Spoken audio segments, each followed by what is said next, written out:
Hey everybody, welcome back to Conscientious Omnivore. My name is Pal. Today is going to be a lightning quick video. We just finished lunch here with the kids on a Sunday, and my wife and I decided that we would just do a light kind of day, so we made pancakes.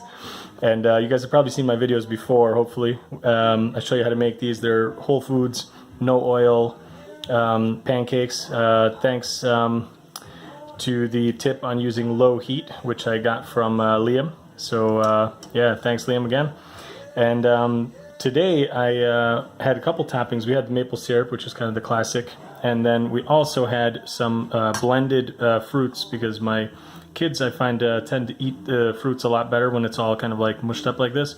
So this is just frozen like berries, sour cherries, a little bit of persimmon, and what else was in there? Strawberries.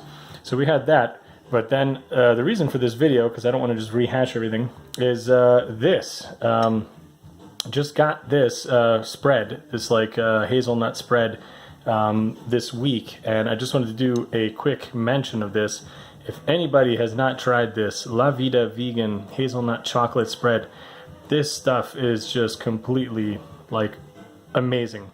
It's sick. It's like, you got to try this. It's got no palm oil, and it's all organic, and it's crazy tasty, crazy good. Not horrifically bad for you, I would say, but certainly I wouldn't say this is health food, but just for every once in a while, you know, just to have a little something, I think it would be pretty good. What does it have in here? Where are the ingredients? Hold on, this is not it. I'm trying to get to focus too.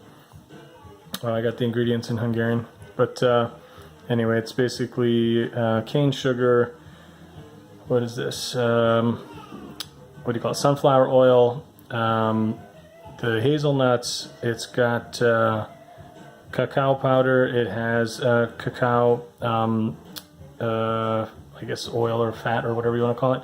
Then it has some rice syrup, and it has some sunflower lecithin, and then bourbon vanilla extract. So pretty crazy stuff, and tastes ridiculous. Like, it's so good. You guys got to try some. So go out and try this Vida vegan stuff, or just stick with the whole foods in general. That's probably better for you, but I'm always doing whole foods, so maybe just every once in a while show you guys a little treat like this. Hope everybody's having a good day, and see you guys soon. Bye.